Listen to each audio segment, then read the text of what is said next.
What if I told you America's most sensitive military secrets might have been leaked, not by a spy, not by a hacker, but by our own leaders, from their cell phones? The NSA and the Department of Defense have been sounding alarms for years about the risks of encrypted apps like Signal.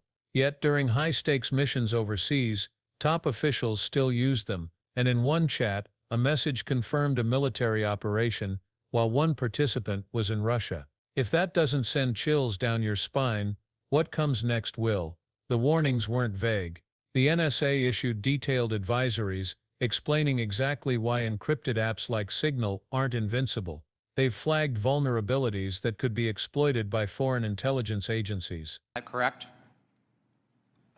What we did, Congressman, is we put out cybersecurity advisories on a whole host of systems. On the Signal app that was included in that advisory, right? What we've done is we've put out an advisory on how to use the Signal app and other encrypted applications, because we do encourage our employees and their families to use encrypted Because there's risk to that app. There are. Okay. General Cruz, DOD also issued a warning about vulnerabilities to the Signal app recently, correct? That's correct. Okay. Director Gabbard, you were on the Signal text chain in question, correct? Yes. As was Mr. Witkoff, the administration's lead negotiator with the Russians, correct? Yes. And at the time, Mr. Witkoff was actually in Russia during this chat discussion, was he not? I was not aware of that. Was he on his personal phone at the time? I don't know. Well, it's my understanding that he was indeed in Russia. Director Gabbard, you were also traveling during this discussion, correct? Yes. And where were you?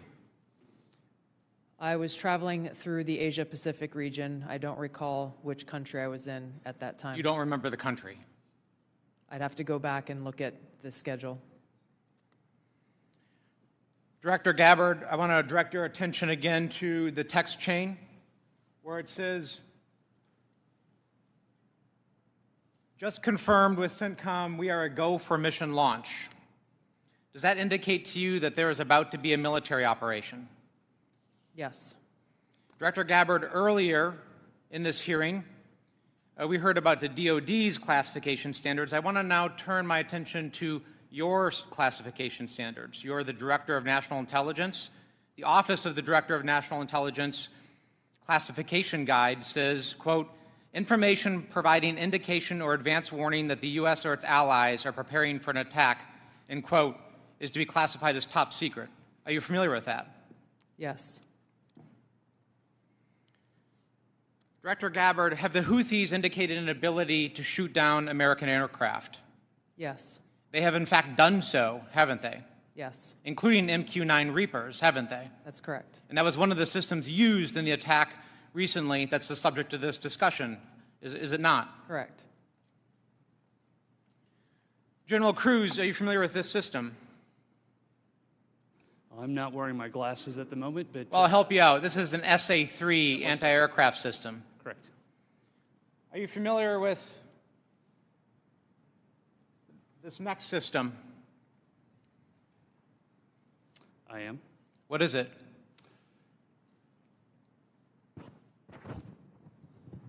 I'm going to have to ask you. It's an SA-6. I'm going to guess that... This is also an advanced anti-aircraft system, is it not? It is. It was used widely in the Balkans in the 90s, correct? And the Houthis also have this system, don't they? They certainly do. And they've employed it against our aircraft, have they not? They have attempted to, correct. I spent my life in service to this country. I deployed 3 times to combat in service to this nation. I learned in that time in service that responsibility is core to leadership. You accept responsibility when things go wrong. You admit mistakes. You set the standard from the very top. It is completely outrageous to me that the administration officials come before us today with impunity, no acceptance of responsibility, excuse after excuse after excuse, while we send our men and women downrange to do incredibly difficult, incredibly dangerous things on our behalf. And yet, Nobody is willing to come to us and say this was wrong. This was a breach of security and we won't do it again.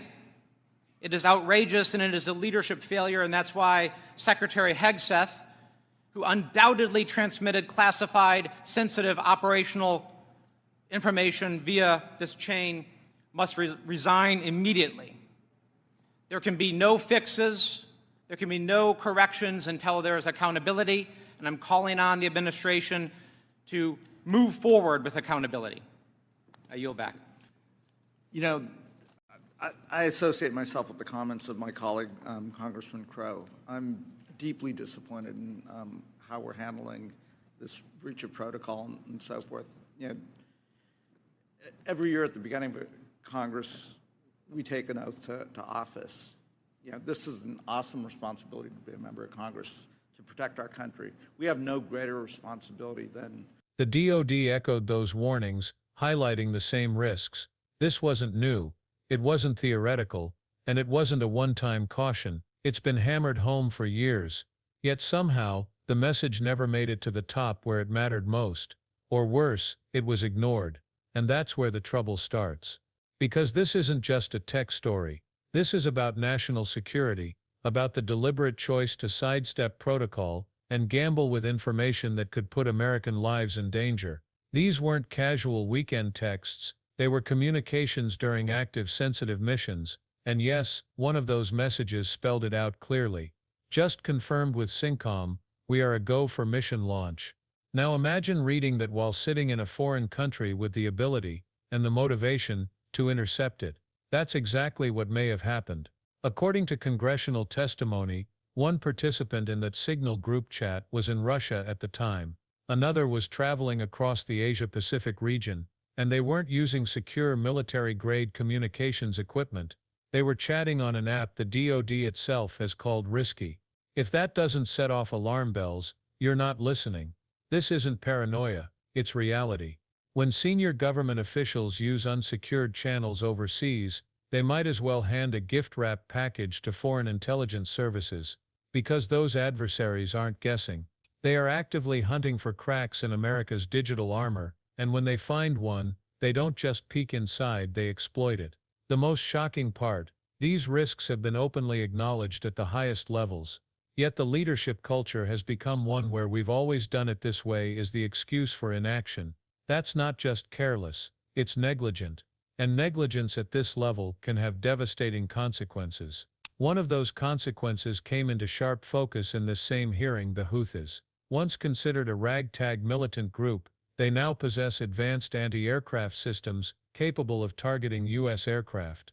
Systems like the SA-3 and SA-6, both confirmed in use.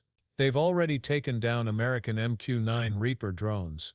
This isn't just a step up in capability, it's a leap, the kind of leap that doesn't happen without a serious intelligence failure somewhere along the line. The connection is chilling. When sensitive operational details leak, especially in real time, adversaries gain not just information, but an opportunity. They can reposition assets, target forces, or even anticipate attacks. And when groups like the Houthis suddenly have the ability to challenge U.S. air superiority, it's fair to ask, who let this happen? You might expect that question to be met with urgency, transparency, and accountability. Instead, the hearing was filled with deflection, evasive answers, leaders claiming not to remember where they were or what device they were using. This isn't how you address a breach of national security. This is how you dodge responsibility. And here's the thing about accountability, without it, nothing changes. Soldiers on the ground, the ones who actually face the consequences, see the pattern clearly. Failed strategies, lapses in security, supply chain issues, and leaders back home who hide behind bureaucracy instead of owning their mistakes. That erodes trust, and when trust is gone, morale follows. Ask any service member and they'll tell you morale isn't just about pay or benefits, it's about knowing your leaders have your back. Right now, too many in uniform feel like that's not the case. And when frustration builds in the ranks, the entire defense structure is at risk. A military can recover from a tactical setback, but when its people lose faith in the chain of command, the damage runs deeper and lasts longer. In this case, the call for accountability was loud and direct. Congressman Jason Crow didn't mince words. He demanded that Secretary Pete Hegseth resign, stating that transmitting classified operational information through an unsecured signal chain was unacceptable.